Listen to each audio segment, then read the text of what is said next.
Hola amigos, bienvenidos a Ópera en tu sofá, un programa especial para ustedes, para la comunidad. I'm so glad to have you here again, and today we have a super treat. We have Dr. Nick Reveles and John Gabriel, and both of them dedicate their lives to education for San Diego Opera. I mean, Nick has done that in the past, and now John Gabriel is doing it. I mean, I don't see how can we advance without education. So you guys do something very, very important for the company and for the community. I'm gonna start with Nick, and then I will go later on to John. And welcome. Thank you. It's good to be here. Hi, John. It's good to see you. Hello, Yeah. great to see you both. I see you're in this beautiful land with flowers. Oh my God. Oh, if you only knew. Okay, so Nick, let's start with you. I would like to know, I know that you've been very invested in the education department in San Diego Opera, but I mean, which were your priorities? How did you think about this program? Let's share this with the audience. Why words and music? So Yeah. let's go into that. Yeah, I go far back. So my first talks, my first lectures for San Diego Opera were in 1977, but I became director of education in 1998. And then I retired 2 or 3 years ago after about 20 years or so of full-time work with the company. And I came late to opera. Okay. I grew up as a pianist and very early on as a composer, mostly for church music, because I was involved in church music for a long time and a solo pianist for a very long time. But my opera experiences were not good. My first opera experiences were kind of iffy. Why? What did you see first? Well, my first operas on recording Ah, were contemporary operas at the time. Bluebeard's Castle by Bartók yeah. and Wozzeck by Berg, and I loved them. I loved the recording. I just lived to play those records. I just loved them. But my first opera to see was Prince Igor by Oh my by God. by The Borodin, Borodin, that the and famous dances, the it was Slovenian, the Croatian dances. which was the only thing that I knew from the entire opera. Ta, It ta, was it ta, was ta, ta, ta, ta, ta, ta, it ta, was New York City Opera on tour in Los Angeles, and my piano teacher arranged for the entire studio to go up on a bus, and so we had no preparation at all. There was no education. No one told us the story. I mean, all I knew were those dances, which take up about this much of a very, very long opera. It was in English, but it didn't matter because nobody understood I fell asleep. It was horrible. I hated it. And afterwards, then at San Diego Opera, I think the first opera I saw was Faust, and I saw Rigoletto, and then Otello. And it didn't capture me until 1977, and I had to teach it. I was hired at the University of San Diego to teach music, and the first course that they gave me to teach was 19th century music, romantic music, and I realized I cannot deal with 19th century music without loving opera and finding out more about it. So I spent the entire summer of 1977 studying opera, getting the best recordings, trying to get into it. And this is a long way of saying that it finally dawned on me that the mystery of opera was that connection between word and music. That something very special happens here. So let me tell our audience, our folks, that the program that Nick did before and that John does now, it's called Word and Music. And Words it's a and music. program Yeah. where docents teachers go to the classrooms. Yeah. You know, I'm very taken by this because you being a composer, Nick, I know that you guys really deeply understand the relationship between word and music. And not only as an audience that we sit and, you know, you hear the voice and the words and the music, but really, you know, the syllabic, the rhythmic, the emotions that each word represents. If you're going to put a note in a big vowel or short vowel, and yeah, that really determines opera. And I'm very Yeah, glad to yeah. hear And this from you. I, I mean, it was my question, and I thought, you know, I think this is probably everyone's question about opera. Why are those people standing on stage singing, dressed like that? Why is there an orchestra in the pit? Why? And this is always the greatest mystery. It was the greatest mystery for me. Once I understood that there's this wonderful connection between these two elements of art, and those elements can be broken down for anyone, for everyone, from kids in the classroom to senior adults. This is the question about opera. This is the thing for me that brings opera to life, is even a basic understanding of that connection. I think and it became for me when I was running the education department, I was always asking that question. How does this program bring people closer to an understanding of what happens when music and word come together? Every program, every single program. That's great, Nick. That's why you have so many followers. And why don't we, you know, let's go and listen let's watch a video where we have education in the community, and we will see what San Diego Opera does with words and music. Let's do that.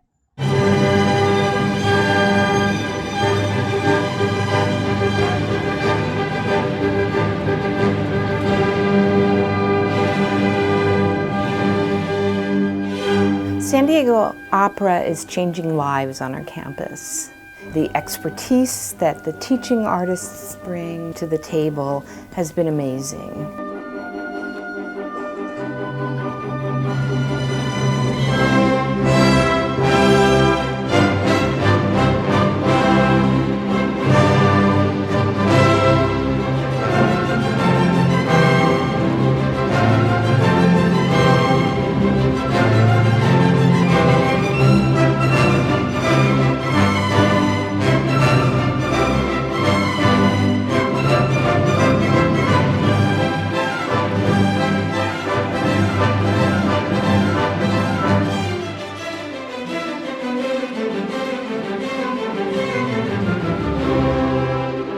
The San Diego Opera, they want us to be good singers. And they try to make everything fun, and it actually works. It is really fun.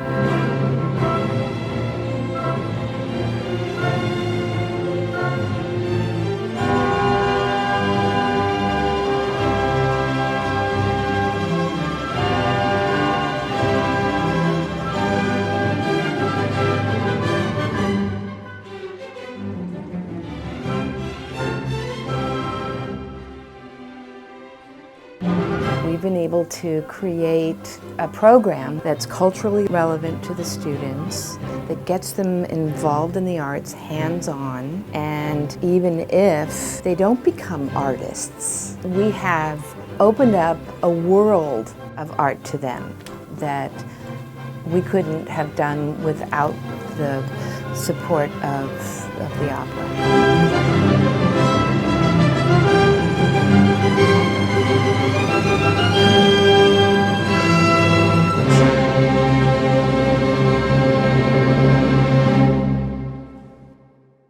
Wow, you know, this reminds me, you know, when I was a harpist, and I used to also go into schools and play in the classroom, and how kids were so close to the art. You know, in this case for me it was to music, instrumental music, but in this case, you know, kids really get it. So now I am going to ask John Gabriel, our education department director, to talk to us about, also your ideas and priorities in this program, because I was thinking about this before, and I see that music allows you to have kind of like you learn from a teacher, and then you go on, and then you expand what you learn, and then you adapt it to your own form, and you have a new thing. And I find that very inspiring in painting or in ballet or in music, in the arts, where you honor the wisdom of somebody that has been doing it for a long time, but then you appropriate the ideas and some of the concepts, and then you put your own, and then you have a new product. So I want you to talk to us about how do you see it, what do you do, your priorities, etc. Thank you, Andrea. Well, that's a wonderful place to start. And it's so fun to have Dr. Nick here with us, because he and I have always talked about that making a great life is about making great choices. And that's what students, youth in our programs get to experience. They get to experience leadership from fantastic professional master artists, master mentors who have been working with youth for a long, long time.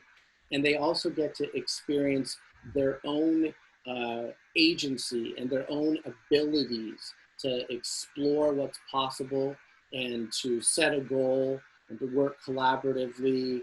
So these programs that San Diego Opera does with youth and with families, they're rooted in the art of words and music. They're rooted in opera. They're rooted in that connection between words and music. But that root grows and becomes something so fulfilling and so much bigger, and reaches into every different parts of everyone's lives.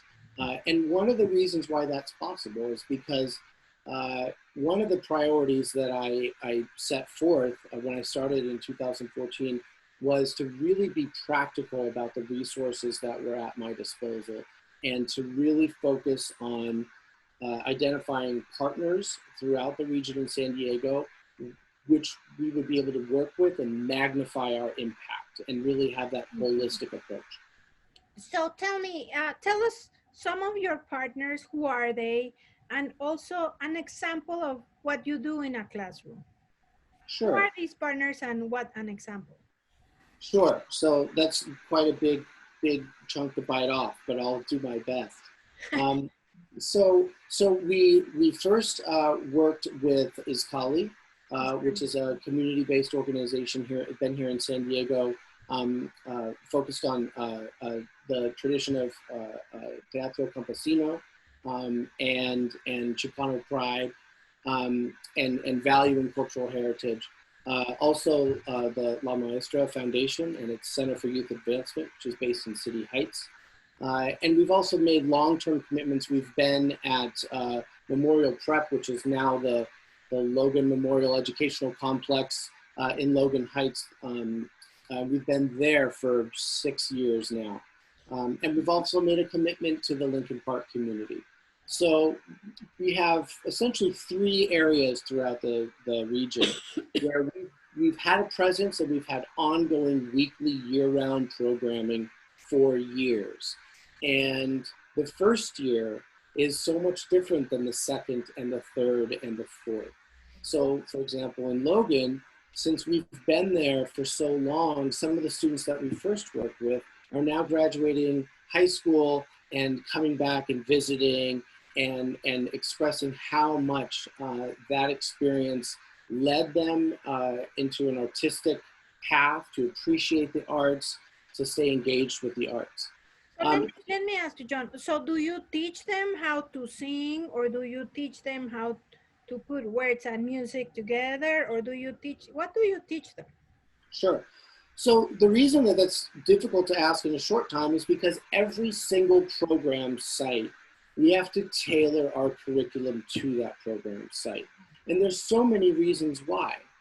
For example, the schedule and availability of the youth and families in different areas, whether we're in a school or we're at a community center, whether we're in a school in a theater classroom, in an English classroom, or if we're part of a music program, a bona fide music program at a school site.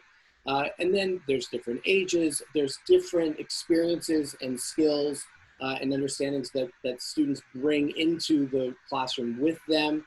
And our program is based on acknowledging and valuing what they bring into the classroom as well as introducing opera. Usually it's introducing opera.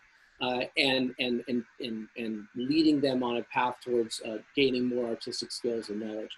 But I have heard one of your teaching artists, Humberto Borboa, telling him his experiences of how he's teaching the kids, and they have like words, and then they make a song with that story, and it's very, very interesting. That's just one of your programs. I know that you also have a jazz ensemble. There's different things, and then you bring all these, I don't know, 2,000 kids or more to the theater to see an opera for the first time. So I know that you do different things, and your docents or your teachers go into the community. So yeah. That's right. So the teaching artists, we want to be careful about the use of the word docent. Usually that implies volunteers, and we're very proud of how much we support our local artists who are also experienced teachers in this effort. One of my mottos is making sure that every program works both for who we're trying to serve and for our teaching artists, because we value them so much. Yeah, because in docente in Spanish, that doesn't mean that you don't pay them. That means that they teach. So, and also I want to say to our audience, Izcalli comes from the Nahuatl language, the Aztec language, and that's Izcalli. Cali means house. That's where they teach, and in Izcalli. And a maestra means a teacher. So I'm just putting these little words out there because they do signify something. Okay, so let's watch another of your videos, John. What something that you're gonna share with us? Let's surprise our audience, and let's do this.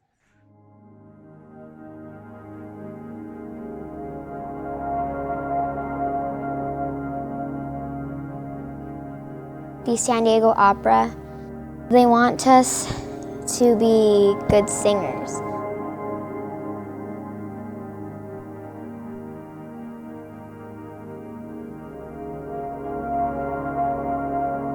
And they try to make everything fun, and it actually works. It is really fun.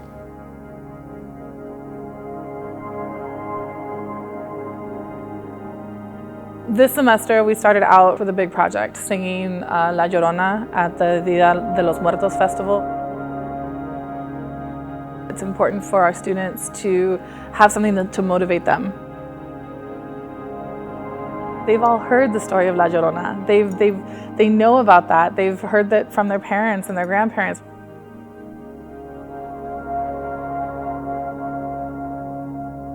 My family, they really enjoy that song, and that would make them really proud.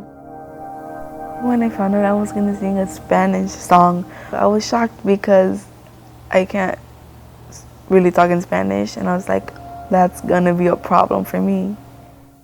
If we all come in at different times on no sé, we're going to miss the words, okay? Because if one person, especially with S's muddle up everything.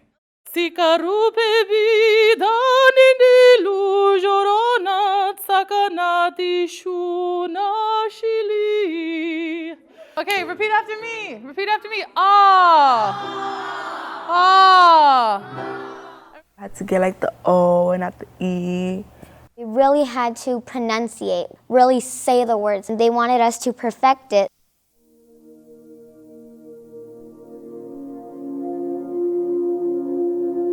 These were kids that 6 weeks ago felt pretty disengaged or felt like, why are we supposed to care? We had students that, blatantly, clearly didn't want to be here. Before I went on stage to perform the song, I was regretting, honestly. is it too late to go back home? I was too scared.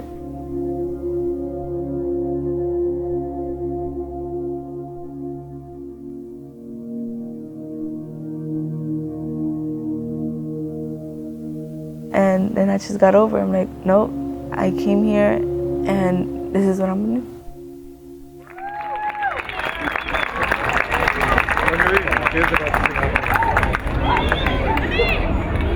The students you see performing today, we meet with them 1 hour a day, twice a week. They've worked very, very hard since the beginning of the semester to learn how to sing. Ladies and gentlemen, La Llorona.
There has been an absolutely incredible metamorphosis that has happened since the first day that we were here. We had students engage in class that I've literally never heard speak before, and that's huge. God, I see them singing. I stand next to them and they're singing loud and they're memorized and they're engaged and they're having a great time. And they look to you with these eyes of these wonderful children. You know, just to be able to be part of that, it's amazing and it's really working. It's really working.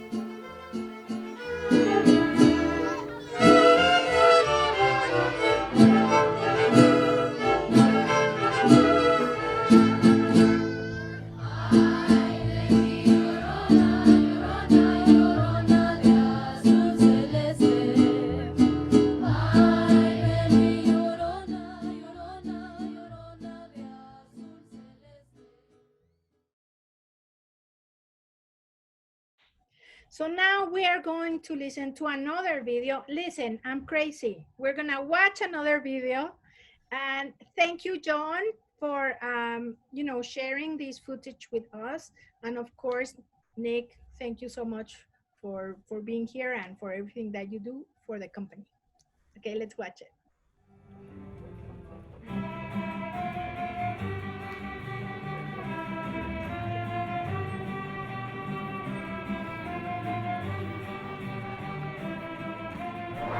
Well, my name is Valerie Juarez. I am an 8th grader at Memorial Prep, and well, I'm in this program, which is from the opera. Miss Anishka and Mr. Mario come twice a week. They help us with our vocals each morning, and they help you understand that you can do things that are more out of the box, let's just say, and they teach you how to posture yourself when you are going to sing out loud or to project at a certain thing.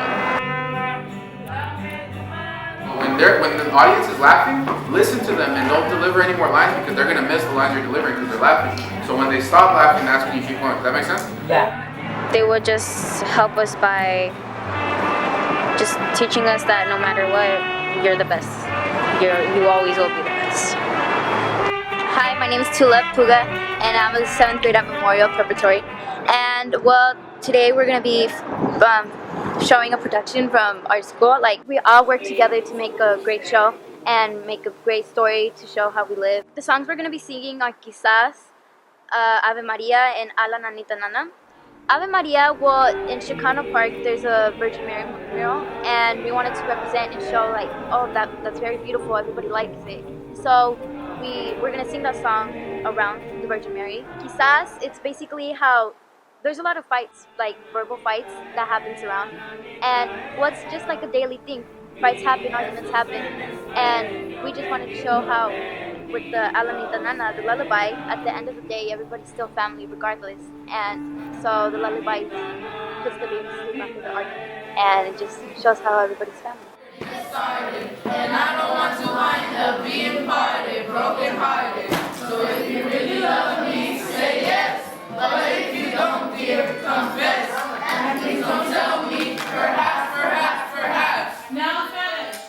And please don't tell me, perhaps, perhaps, perhaps. Te has sido desesperado y tú contestando, quizás, quizás, quizás. Well, I have to be a wife in a production that we did, and I am a balletero's wife, and the outfit is just basically like representing our culture and expressing our true colors of how we dress and how we are. The story came from just 3 main topics, and we had to either pick out something from what they said, or we had to make up our own. So we thought of making our own with El Paletero, because that's what mainly is around Barrio Logan, and a wife and his family and what he goes through in his daily life and the daily life in Chicano Park. We all decided to make a play, and basically a play about a day in Barrio Logan. So we just want to show how we actually, like how we live, and like make sure like people don't get any wrong perspectives of what people say, because this actually is a good neighborhood and it is a fun place to be in, and it's nice to have something our own and to show something our own, especially a paletero, because that's really often shown around, and how we basically just live. Realize the reality of being on stage and how much work it needs to be put in to make like one entire theater production. And they help you like specifically in your like own category, like to go at your own pace, to like hear other people, to like basically help one another out. Like if you're stuck on a music piece, to just go along with it, and then you guys will find each other at the time. What inspired us to write the pieces was just how we live. We want to show other people how we actually live, that we live in a good community, and that everybody around us should know that we're good people.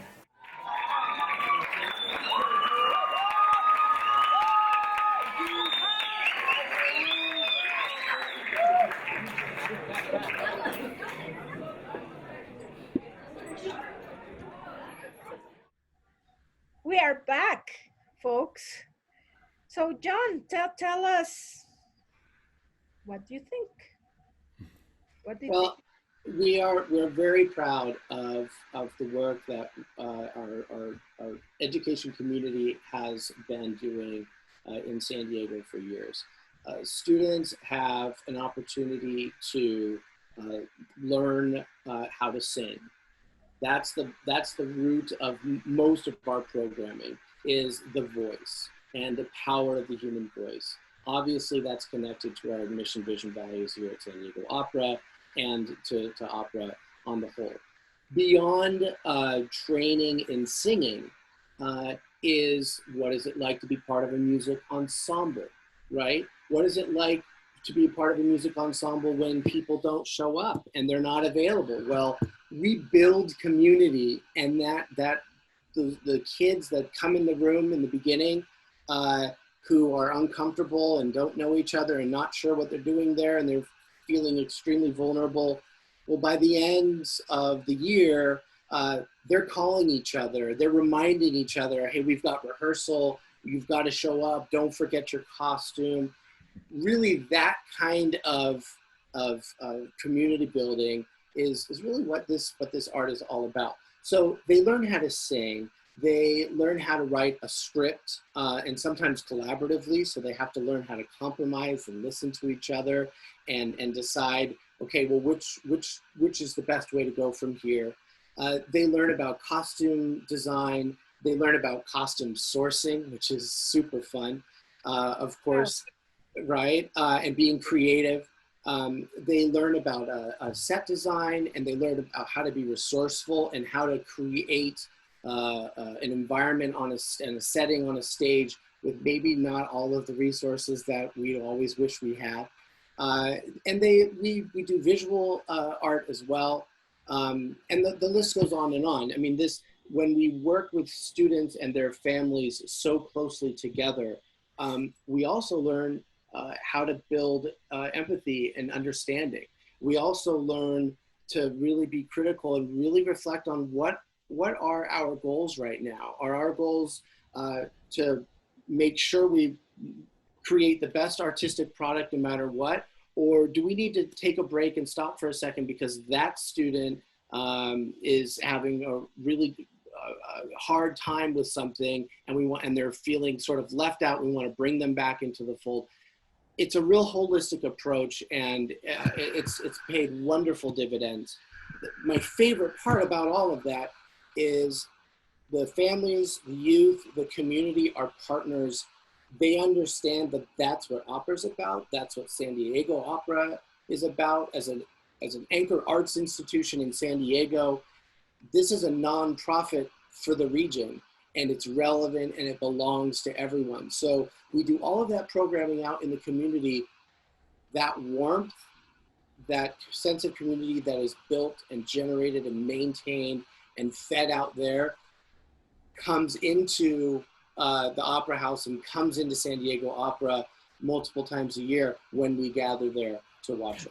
John, I have to say that opera, after all, is the ultimate collaborative art, right? Yeah. I mean, everybody has to work together, and everybody works hard to make that thing happen on stage.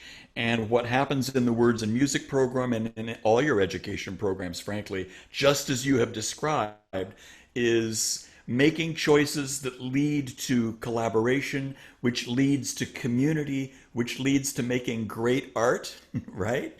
Great opera, and leads to making a great life. That's what I think is so wonderful about arts education in general, but I think particularly opera education. I can't imagine any other kind of arts education that teaches collaboration and community as deeply and as richly as opera does. Yeah, so I see and I feel that the level of tolerance and empathy and togetherness is built throughout the year with your teachings, your artist teaching with San Diego Opera teaching artists going into the schools. And so that's right. How wonderful this is. Now, we're about to end the program, but I have a last heavy question for you too, which is, how do you collaborate together? How does this happen? Is there a focus method or a magic method? Back in 2014, of course, I was intimately involved in the hiring of John Gabriel for this position.